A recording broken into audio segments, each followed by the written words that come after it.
Hey boys and girls, long time no see. So, let's take a look, and hopefully everything's going well. Let's take a look here at Chapter 5, Section 5, and the name of this is Simplify Algebraic Expressions.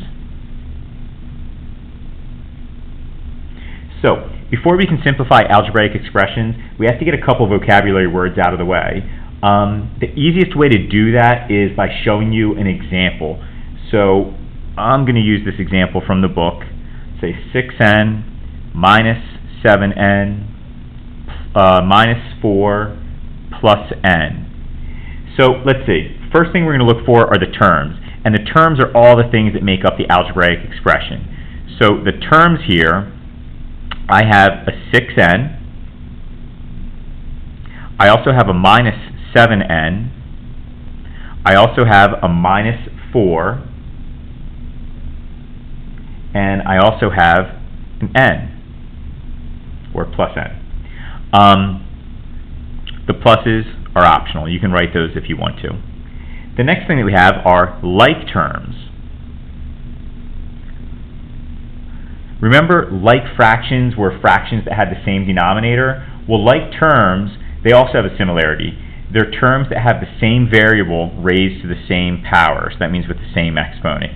So like terms here, we've got 6n, and there's nothing written there, so it's to the first power. And we have minus 7n, nothing written there also. And we have n. These are all like terms. They all have the same variable, same power. Now, on a side note, let's say I had an algebraic expression. Let's say it was x cubed plus x squared plus 2x squared. Well, see how these are not all to the same power? These two are. So I have like terms here, but that's not a like term to these other ones. So when I say the same power, I mean all the exponents have to be the same. Since there are no exponents here, they're all the same, so these are all like terms. And you probably won't see this in any of your homework or anything, at least not for a while, so just concentrate on this. Alright, so next, let's take a look at coefficients. And this we should remember, we've had this one before. Now, coefficients are the numbers that are touching the variables, the numbers that the variables are multiplied by. So the 6 from 6n, that's one of them. And the minus 7 from minus 7n, that's another one. And right here, now even though there's no number written here, you can automatically assume that number's a 1. Anytime there's no coefficient of a variable, you can assume it's 1. The reason why we don't write it is because 1 times n is n, so there's no point in writing the 1 there. But we can write it as one of our coefficients. And the constants are the numbers that aren't associated with any variable at all. So we have one constant here, and that is a minus 4. Alright? So now that you know what the terms are, like terms, coefficients, and constants, now we can actually work on simplifying. When you simplify, you basically want to consolidate or combine like terms, and you want to combine any coefficients that you can. So let's take a look at some examples here for simplifying these. First example I have is 4y plus y. And I just want to write this in simplest form. If you want to try it before I go over it, just like on my review videos, just pause it, see if you can get the answer, press play when you're ready. Alright, so here we go. I've got 4 y's plus another y. So imagine these are like, some people like to imagine them like marbles, or some people, you know, I don't know if they're into gross things, they're like, alright, 4 cockroaches plus a cockroach is how many cockroaches altogether? Well, 4 roaches plus 1 roach, that's going to be 5 roaches. And if you're not into the gross stuff, 4 marbles plus a marble is 5 marbles. So if it helps you to think about it that way, go for it. If you just want to think of them as y's, great. 4 y's plus another y, that's 5 y's. Alright, let's take a look at another one. Get a little bit more complicated. 7x's minus 2 minus 7x's plus 6.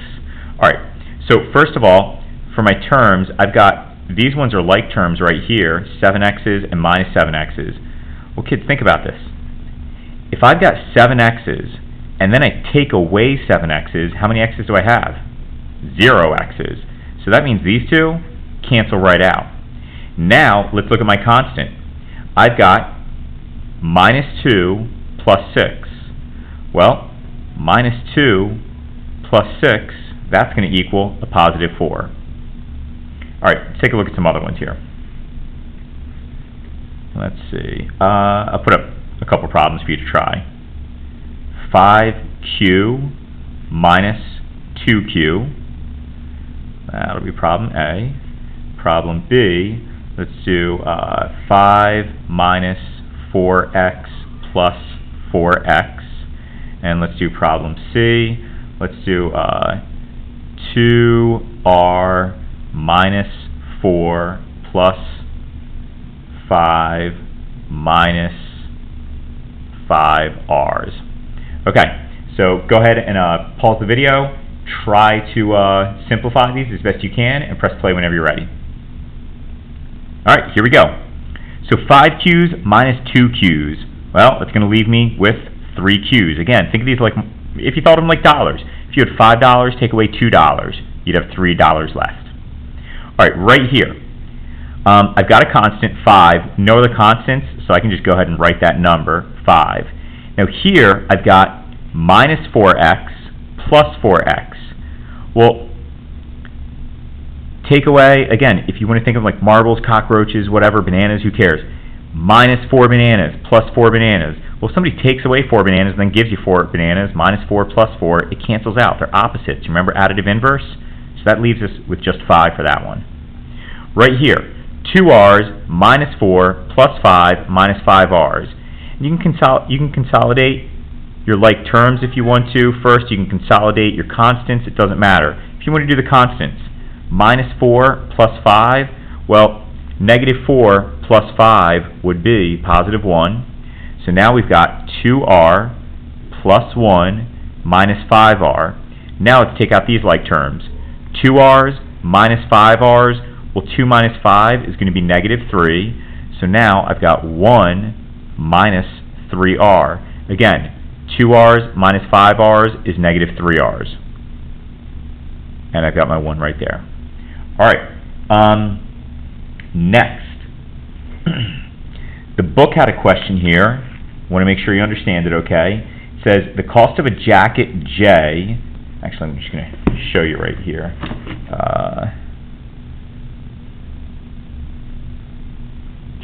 Let me write this real quick.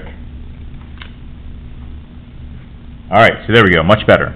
The cost of a jacket, and we're going to call that J, after 5% markup is represented by the algebraic expression J plus 0.05J.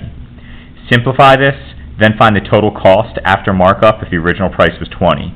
So basically, it's a really long word problem. This is the algebraic expression, and they want you to simplify that and then find the total cost if the original price was J.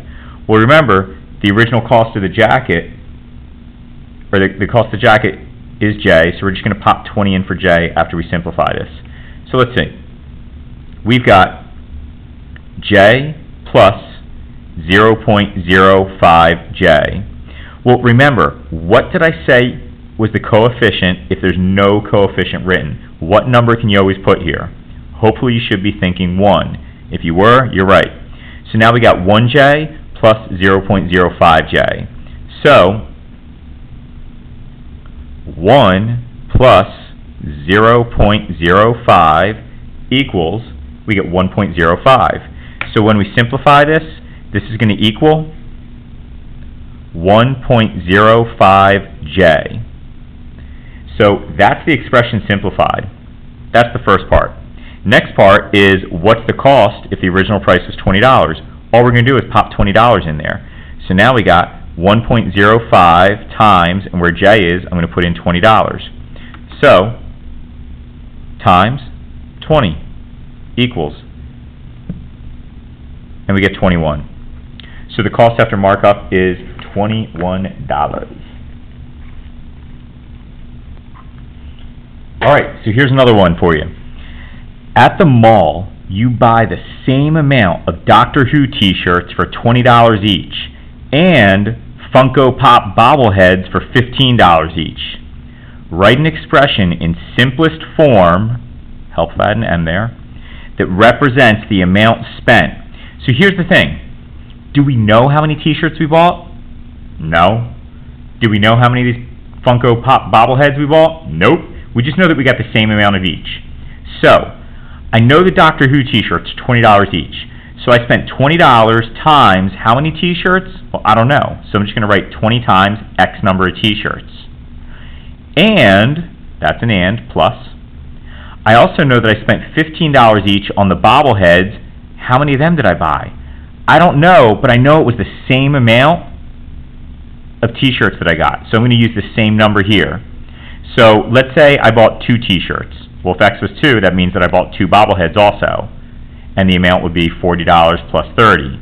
If I bought 1 t-shirt and 1 bobblehead, it'd be $20 plus 15. But I don't know how many t-shirts and bobbleheads I bought. The only thing it tells me is that I bought the same amount of t-shirts and bobbleheads. So this is the algebraic expression. They wanted it in simplest form. So let's go ahead and put this in simplest form. 20x's plus 15x's together, that's going to equal 35x's. So now my simplest form expression is 35 times x. Once I know how many t-shirts and bobbleheads I bought, I put that number in there, 35 times it, and that would tell me what I spent. So this is the expression. I guess I could put a $sign there. That's the expression in simplest form that represents what I spent. So hopefully you feel pretty good about this section. I don't know. I will see you soon, kids. Have a good day.